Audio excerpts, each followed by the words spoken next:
नमस्कार, स्वागत है आपका। आप देख रहे हैं द न्यूज और मैं रानी गुप्ता आपके साथ। इस वक्त की बड़ी खबर सामने आ रही है। बता दें कि कांग्रेस पार्टी को बड़ा झटका लगा है। दरअसल निर्वाचन आयोग ने बीजेपी के खिलाफ अखबारों में प्रकाशित करप्शन रेट कार्ड विज्ञापनों को लेकर के कांग्रेस की कर्नाटक इकाई को नोटिस जारी कर दिया है और इसे लेकर कहा है कि इन आरोपों को साबित करने के लिए रविवार शाम तक अनुभवजन्य साक्ष्य उपलब्ध कराए जाए। बता दें कि भारतीय जनता पार्टी द्वारा दर्ज कराई गई शिकायत के बाद आयोग ने शनिवार शाम ये नोटिस जारी की है और इसी के साथ ही ये कांग्रेस पार्टी के लिए बड़ा झटका माना जा रहा है, क्योंकि कर्नाटका में विधानसभा चुनाव होने वाले हैं 10 मई को। लेकिन इससे पहले ही इलेक्शन कमीशन ने कांग्रेस की कर्नाटका इकाई को इस तरीके से नोटिस तलब कर दिया है। तो वहीं दूसरी ओर देखने को मिल रहा है कि लगातार जिस तरीके से प्रधानमंत्री मोदी कर्नाटका में धुआंधार रैली कर रहे हैं, तो इसको लेकर के कांग्रेस पार्टी बौखला गई है। बता दें कि सीएम अशोक गहलोत ने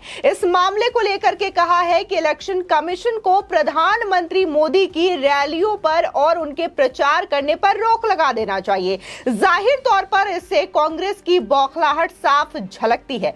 आपको बता दें, दरअसल कर्नाटक में 10 मई को होने वाले विधानसभा चुनाव से पहले कांग्रेस ने वर्ष 2019 से लेकर वर्ष 2023 के बीच राज्य में करप्शन रेट को सूचीबद्ध करते हुए पोस्टर और विज्ञापन जारी की। बीजेपी सरकार को इसमें ट्रबल इंजन करार दिया गया है। बता दें कि इसे लेकर बीजेपी की शिकायत पर निर्वाचन आयोग ने कांग्रेस को नोटिस जारी करते हुए कहा है कि ये एक उचित धारणा है कि कांग्रेस के पास सामग्री अनुभवजन्य स्थापना योग्य साक्ष्य है, जिनके आधार पर ये विशिष्ट स्पष्ट तथ्य प्रकाशित किए गए हैं।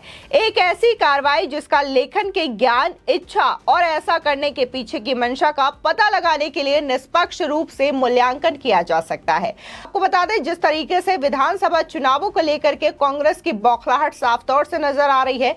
बीजेपी कर्नाटका में शानदार रैलियां करते हुए नजर आ रही है और लोगों का रिस्पांस भी इन रैलियों के दौरान दिखाई दे रहा है, चाहे फिर वो प्रधानमंत्री मोदी की रैलियां हो या फिर गृह मंत्री अमित शाह की, सीएम योगी की या फिर सीएम हेमंता विश्व शर्मा की रैलियों में लोगों का हुजूम उमड़ते हुए देखा जा सकता है और लोग इनके भाषणों को सुनने के लिए भी आते हैं। और इसको लेकर के जाहिर तौर पर कांग्रेस को हार का डर सता रहा है, जिसकी वजह से पहले तो वो मल्लिकार्जुन खड़गे के परिवार को जान से मारने की धमकी के बारे में कहते हैं और अब ये कहते हैं कि प्रधानमंत्री मोदी की रैलियों पर ही रोक लगा देना चाहिए।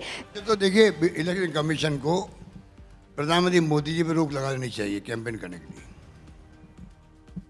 प्रधानमंत्री जी को ये आपके काम की बात आ गई है, इसलिए आप उठा रहे हो। प्रधानमंत्री जी को इलेक्शन कमीशन को प्रधानमंत्री पर कैंपेन करने में रोक लगानी चाहिए। तो ईमानदारी की बात कह रहा हूँ आपको, मैं ऐसे नहीं कह रहा हूँ। आप कानून पढ़ लीजिए। आप कोई धार्मिक हिसाब से बात करेगा इलेक्शन के अंदर, धर्म के नाम पर रोक लगती है उसके ऊपर, इलेक्शन खारिज हो जाता उसका। बेनजीर शेखावत थे, मुख्यमंत्री बन गए, 2 जगह खड़े हुए थे, गंगानगर और बाली से। गंगानगर में चुनाव हार गए, बाली में चुनाव जीत गए। वही राम मंदिर की बात करने लगे वहाँ पर, धार्मिक। उनके खिलाफ में पेटिशन हुई, इलेक्शन पेटिशन हुई थी उनके खिलाफ में, और वो इलेक्शन पेटिशन चलती रही, उनकी मेंबरशिप जा रही थी। और जो गवाह देने जा रहा था आदमी, जो सीपीएम माइंड का आदमी था, वो आदमी जा रहा था, बस से उतारा उसको पुलिस ने, ले गए, समझाइश की कुछ भी किया और वो बच गए। भैरव सिंह जी, ये नहीं बोलना चाहिए। जो प्रधानमंत्री जी बोल रहे हैं खुल के बोल रहे, वो तो छिपा भी नहीं रहे हैं, इस तरह भी नहीं कर रहे हैं। उनके ऊपर रोक लगनी चाहिए कि वो कैंपेन नहीं करे वहां पर। ये ईमानदारी की बात है। जिस तरीके से सीएम अशोक गहलोत ने शनिवार को अपने घर पर प्रेस कॉन्फ्रेंस की और वहां पर इन मुद्दों को उठाया। बता दें कि सीएम अशोक गहलोत ने इस मुद्दे पर बीजेपी और मोदी सरकार पर बड़ा आरोप लगाया। उनका कहना रहा कि मल्लिकार्जुन खड़गे, जो कि कांग्रेस के इस वक्त के अध्यक्ष हैं और उनको और उनके परिवार को जान से मारने की धमकी दी जाती है, इसके बावजूद किसी भी प्रकार की कोई कार्रवाई नहीं हो रही है। साथ ही गहलोत ने ये तक कहा कि चुनाव आयोग को प्रधानमंत्री मोदी के चुनाव प्रचार पर रोक लगा देनी चाहिए। कोई धार्मिक हिसाब से चुनाव में बात करे तो उसके प्रचार पर रोक लगा देनी चाहिए, ये कानून में प्रावधान है। वहीं इस मामले में राज्यवर्धन सिंह राठौड़ ने सीएम अशोक गहलोत और कांग्रेस पार्टी पर बड़ा हमला बोला है। बता दें कि राज्यवर्धन सिंह राठौड़ जो कि बीजेपी के नेता है, उन्होंने ट्वीट कर लिखा है कि गहलोत जी, आप नए भारत के निर्माण और अंत्योदय विकास की सिद्धि पर प्रतिबंध लगाने की बात कर रहे हैं, लेकिन कांग्रेस कुशासन में फैले भ्रष्टाचार, महिलाओं पर अत्याचार और उन्मादियों के प्रति कांग्रेस पार्टी के सेवा सत्कार पर कब बैन लगवाने की बात करेंगे। वहीं अशोक गहलोत ने इस प्रेस कॉन्फ्रेंस के दौरान पुराने वाक्य का भी जिक्र किया है। उन्होंने कहा कि भैरव सिंह शेखावत एक बार गंगानगर और बाली से चुनाव लड़ने के लिए खड़े हुए थे। वे गंगानगर में चुनाव हार गए थे और बाली में चुनाव जीत गए थे। वे उस चुनाव में राम मंदिर की बात करने लग गए थे। चुनाव प्रचार में धर्म का इस्तेमाल करने पर उनके खिलाफ इलेक्शन पिटीशन हुई थी। वो इलेक्शन पिटीशन चलती रही और उनकी मेंबरशिप जा रही थी, क्योंकि कोर्ट ऐसा करने वाला था। जो आदमी गवाही देने जा रहा था वो कम्युनिस्ट सीपीएम माइंड का आदमी था। उसको पुलिस ने बस से उतारा, ले जाकर समझाया क्या हुआ। गवाही नहीं होने से शेखावत उस केस में बच गया।